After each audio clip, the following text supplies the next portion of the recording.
Hello everyone! It is time for a July reading wrap up and I'm very early because it's August 1st, y'all.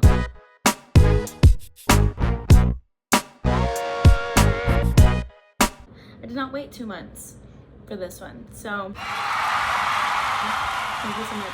Thank you guys. So I don't have many books this month. I kept reading flop after flop, it feels like, and not necessarily like flop city, but like I read better for sure. Okay, so I read another Olivia Hill book. Some fan art was on my like explore page on Instagram and I was like, oh, they're so cute, like what is this book? And it was Olivia Hill and I was like, oh my god, I don't even follow her, which is crazy because if you've watched my previous videos, you know that I read a good bit of her books and I usually really like them. I jumped into this series with the third book. It's called Billionaire Dollar Catch and it's the third book in the Seattle Billionaire series. I've not read the other two. I'm not sure if I'm gonna read the other two. It's definitely like not on my priority list. Like if I ever want to read like billionaire romance, I probably will go to those. It's just not in the cards for me at the moment. Anywho, rated this 3 stars and it would have gotten 4 if the last half of the book or the last quarter of the book didn't end that way. So long story short, they're neighbors for the summer.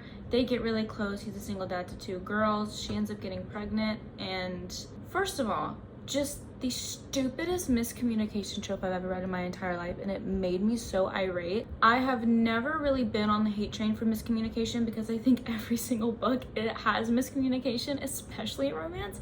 So I've never been like, I'm not reading a miscommunication trope book. Well, unfortunately, all of them do have it. This one though, I understood why people are so against it. It made me so angry. This guy has 2 grown daughters, not grown, they're like 2 and 5 or something. He has older daughters. Oh, no, he doesn't, Emma. Oh my god. He has daughters, okay? He's been married. He is well into his adult life in his 30s. And he got so angry at... What's her name? Bella? And he got so angry at Bella for the stupidest thing, which led to the ending of the book being so aggravating because she gets pregnant on accident, obviously, and he like sends her money and like doesn't talk to her like her whole pregnancy, like a good chunk of her pregnancy. That's okay. Sorry, I don't like you anymore. Sorry, everything that I liked you, the relationship we had built, sir, I don't like you anymore. Actually, I kind of don't think you deserve her, to be quite frank. She's in her 20s, and I don't think they actually should have ended up together. I'm sorry, I'm like bouncing. I'm on a very comfortable chair. Anyway, the last half of the book, or the last quarter of the book, is them dealing with this miscommunication that happens, and they're not talking, and it's one of those books where the ending happens in like chunks of time. So it's like a few months pass, a few weeks pass, a couple days pass, a few months pass, the end of the pregnancy, and it's like, we just missed her whole pregnancy. Like, how is she doing? How's the baby? We don't know, because it's just chunks of time, and I hate that. I don't like when authors do that almost any of the time, especially the next book I'm about to talk about, but I cannot stand it, and I hated it because we missed her pregnancy. They could have been together the whole time if he wasn't a baby. Anyway. Okay, next book was The Do-Over, 4th book in the Mile High Club series by T.L. Swan. I have read the other books this year, so go check out, oh my god, I just hit my nose. Check out my previous reading wrap-ups and you'll see my review on those. This, however, least favorite one by far, and again, it's the man's fault, just completely. He starts out the book horrible. He calls women names, he makes fun of women who look a certain way. He is just insufferable, even to... What's her name?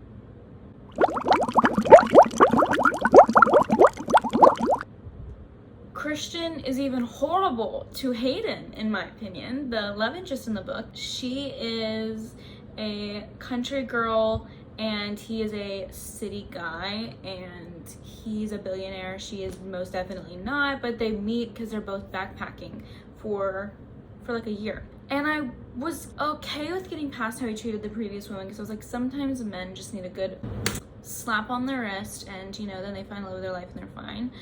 That was not the case in this book, but I was willing to push through because I've never read like a book where they're backpacking. I've never read a book where they're traveling around the world. Also listened to the audio of this, so I also was like, okay, you know, this is kind of fun. I'll be able to hear about, you know, whatever.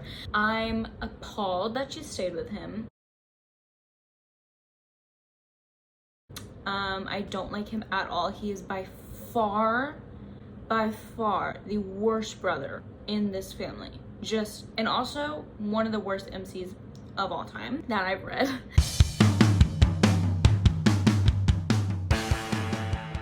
I just don't like him. He would yell at her and call her names. It's not even a dark romance, mind you. This isn't even something that, you know, she's digging. This is quite, well, this is just his normal behavior. It's got a 4.5 star rating on Goodreads. Are y'all okay? Why are you liking this? You! I did say on my review though that it is a cool love story, because it is. Meeting the love of your life while you're backpacking eats. Unfortunately, he deserves coal for the rest of his life and a jail cell. I then jumped into another very mediocre, not great read. I was so excited for this. There's a girl on TikTok named Tieran? What's her name? Y'all know who I'm talking about. She has a really cool accent and she's like a redhead.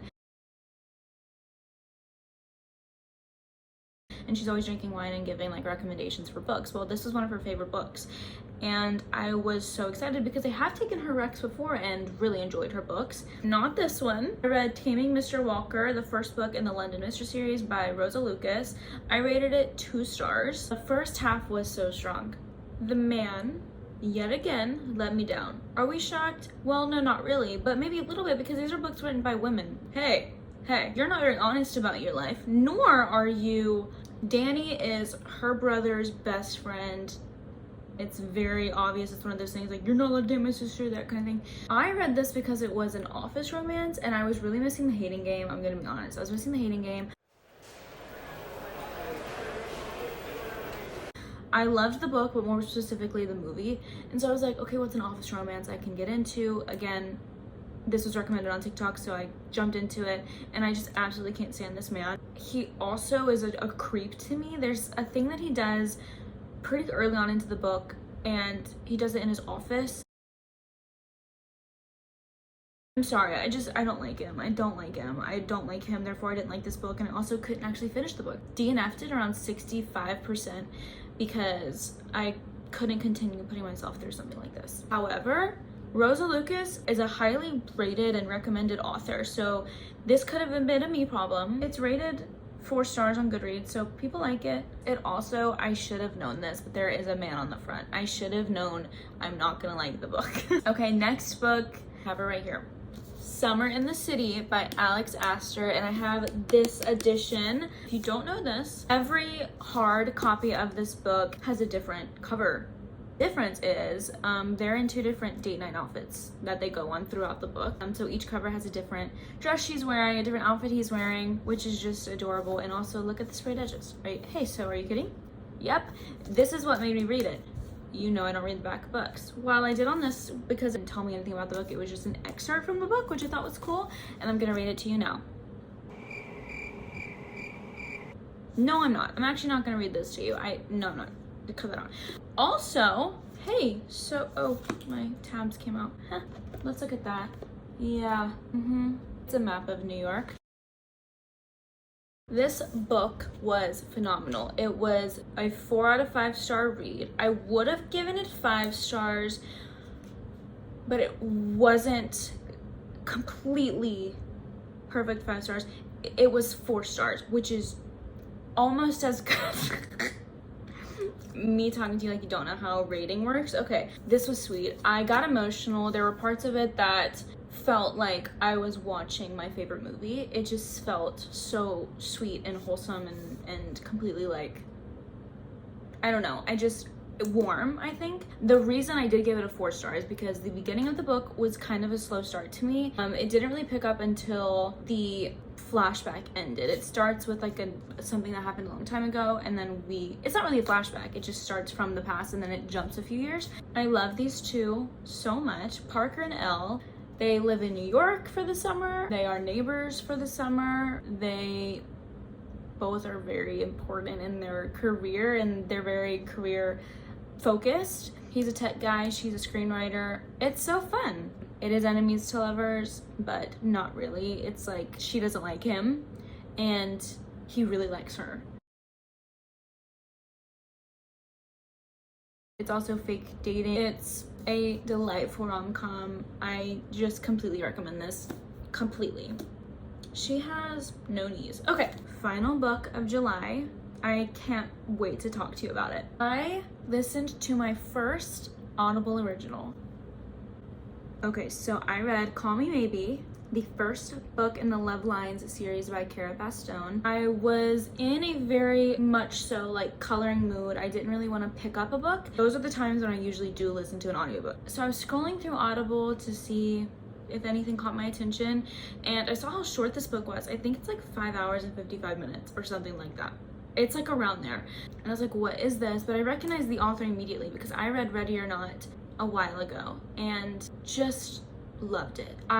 It was so well written, so I figured this book would be similar, and it being an Audible original just really excited me because I was like, what does that even mean? It means what you think. I gave it 4 out of 5 stars because you know what? Even if it was not the most brilliant piece of literature, it wasn't the most amazing book of all time, it was fun and I had fun reading it or listening to it. Let me tell you what it's about. I promise I don't give anything away. It's from Monday through Saturday. This girl is having issues with her website, and so she calls customer service, and her and the customer service guy really hit it off.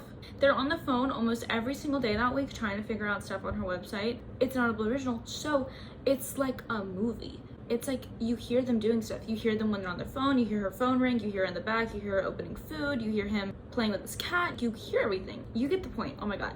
I can't recommend it enough. I had so much fun. Like I'm saying, like it was cheesy. There were parts where I was like, ew, what?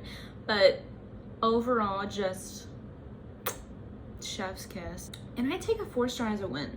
Okay, when you're reading the other books that I was reading, you'll take anything.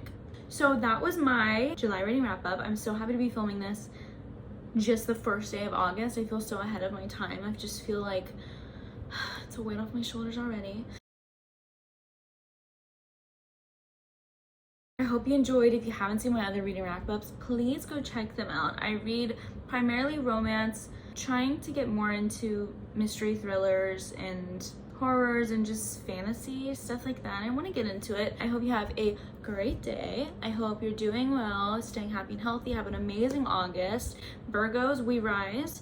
My birthday is August 28th, and if you're sending me a gift, I'll give you my address. Okay, love you. Mwah.